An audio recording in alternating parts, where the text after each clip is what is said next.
Producer Jerry Wald was one of the most prodigious memo writers in Hollywood, so we have a detailed paper trail of the Dark Passage production.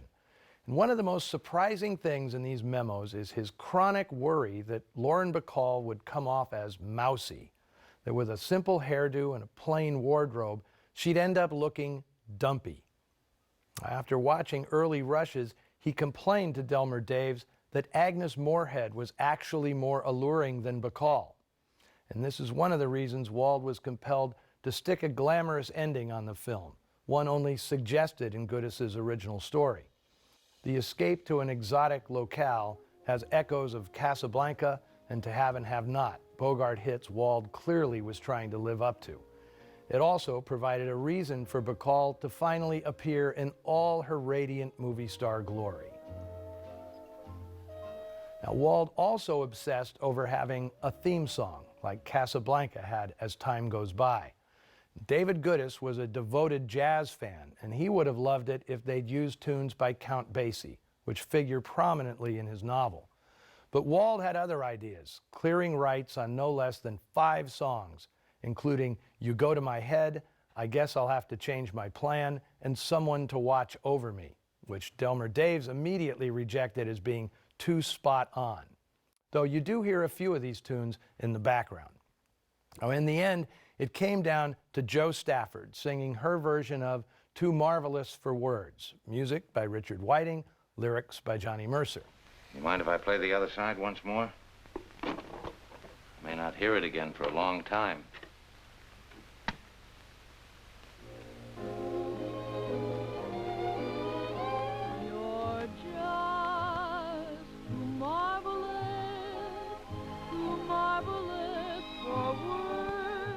By and large, David Goodis was satisfied with the adaptation of his novel, commenting in a 1947 interview that he had passed on Jerry Wald's invitation to write the screenplay himself.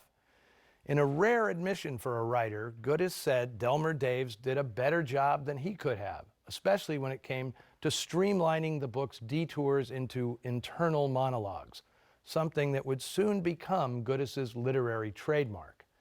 In fact, the only significant deviations from the book are the ending and the death of Madge Rapp.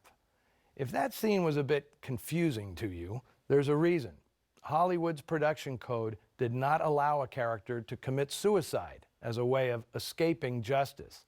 In Goodis's novel, it's clear that when crazily vindictive Madge hurls herself out the window, she's doing it to frame Vincent for yet another murder. In the film, however, this perverse motivation gets lost in that big billowing curtain. Her on-screen death plays like a freakish accident. For all the build-up Warner Brothers put behind David Goodis, his brush with Hollywood fame and fortune was incredibly brief. He rejected all suggestions of being the next Dashiell Hammett, and after finishing his script for The Unfaithful, he packed up his jazz records and a few meager belongings and moved back to Philadelphia to care for his schizophrenic brother, Herbert. Now, Goodis spent the 1950s in the house where he grew up, churning out paperback originals for low-end publishers. And it's those books, dark stream of consciousness nightmares like Cassidy's Girl, Down There, and Nightfall, that forged his literary legacy. Goodis was particularly revered in France, where rather than declaring him a successor to Hammett, they saw him as a distinctly American original, decades before he was recognized in his own country as a major noir novelist. I recently published the only English-language translation of the definitive biography, Goodis, A Life in Black and White, written by my colleague Philippe Garnier. It is a must-read for any fan of crime fiction. Goodis's life was itself a peculiar and compelling mystery.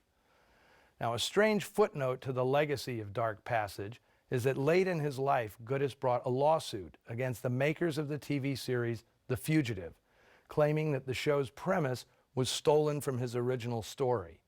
In 1965, he claimed copyright infringement and asked for $500,000 in compensation, money he needed to care for his mentally ill brother. Goodis died a month after giving his deposition. He was only 49 years old. It wasn't until 1972 that the case was finally settled in Goodis's favor.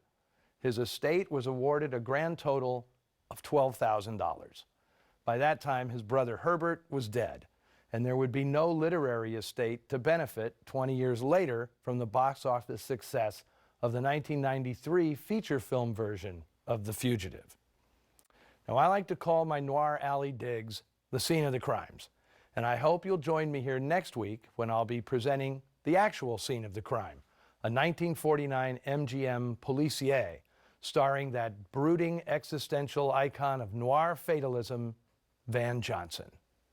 Now, if you'll excuse me, I have to call and schedule my annual physical with my longtime specialist, Dr. Walter Coley. And if I look totally different next week, don't worry, it'll still be me, just me with a brand new face.